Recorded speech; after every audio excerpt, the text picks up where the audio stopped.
Après un printemps morose, les professionnels du tourisme espèrent que l'été sera bien meilleur. On en parle avec notre invité ce soir, le directeur du comité régional de développement touristique d'Auvergne, Jean-François Jaubert. Bonsoir. Bonsoir.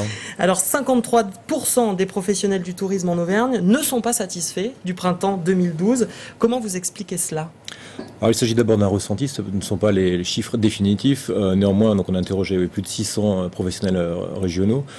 L'explication elle est multiple, à la fois la météo qui est maussade, un peu à l'image d'aujourd'hui, les ponts qui ont été occultés par le calendrier électoral. Voilà, les années d'élection, les gens se déplacent moins et restent dans leur ville d'origine pour voter.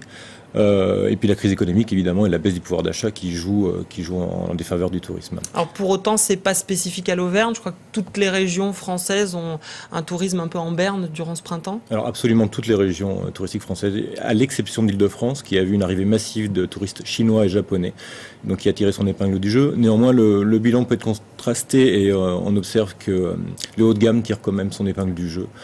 Parce que les gens qui fréquentent le haut de gamme sont moins sujets aux effets de la crise. Oui, du coup, est-ce que ça veut dire que les touristes aujourd'hui sont peut-être moins nombreux chez les classes populaires, mais de plus en plus nombreux, en tout cas de plus en plus riches chez les classes supérieures ? Disons que l'activité au printemps est faite de courts séjours, donc des gens qui sont un peu plus aisés. C'est-à-dire que les populations un petit peu moins favorisées vont plutôt se déplacer pendant les vacances scolaires, notamment les vacances estivales. Donc voilà, donc le résultat du printemps est plutôt lié aux courts séjours, donc aux clientèles aisées. Alors, sur les structures, à propos de la météo, un mot quand même de la météo, on voit aujourd'hui qu'elle est pas très bonne. Est-ce que c'est pas le défaut de la région Auvergne en matière touristique, la météo ? On se souvient que l'été dernier, c'était pas formidable non plus. Alors le printemps de l'année dernière avait été exceptionnel, le mois de juillet n'avait pas été terrible. Néanmoins, les gens viennent quand même, c'est-à-dire que auparavant, dans les années précédentes, on va dire que les gens venaient surtout pour le plein air et la pleine nature. Maintenant, ils ont d'autres motivations, notamment le séjour et puis les visites dites plutôt culturelles. Et donc, les sites de visite, style Vulcania, à qui je pense spontanément, mais il y en a aussi d'autres, permettre d'attirer les clientèles qui veulent séjourner en fait, et finalement peut-être faire un peu moins de plein air. Donc la météo, oui, on est quand même une destination liée à l'extérieur, mais c'est un petit peu nuancé avec l'offre maintenant qui existe sur notre territoire.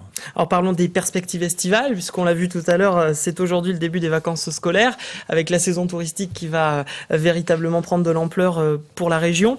Les plannings de réservation, semble-t-il, sont moins remplis que l'an dernier à la même époque. Alors au moment où on a eu les résultats de notre enquête, effectivement, mais c'est une tendance nationale, les gens réservent au dernier moment, donc ils attendent effectivement la météorologie. Et puis hier, j'ai discuté avec un opérateur qui a vu en fait ses réservations exploser depuis le début du mois de juillet, donc très très récemment, parce qu'ils ont en fait proposé des promotions.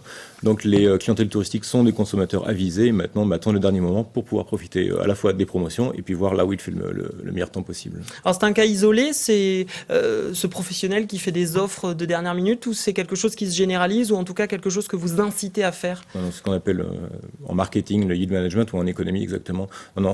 L'ajustement se fait en fonction des réservations, donc c'est quelque chose qui se généralise et puis sur lequel il faut travailler. Oui. Un mot sur les sites les plus visités en Auvergne, quels sont-ils ?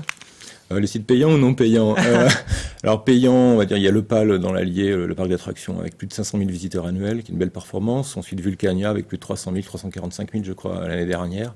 Donc ce sont des choses qui marchent bien. Et puis ensuite, on a les sites naturels comme le Puy-de-Dôme, le Puy-Marie dans le Cantal, qui sont fréquentés. Là aussi, il y a plus de 200 000 visiteurs, au moins plus de 300 000 visiteurs par an.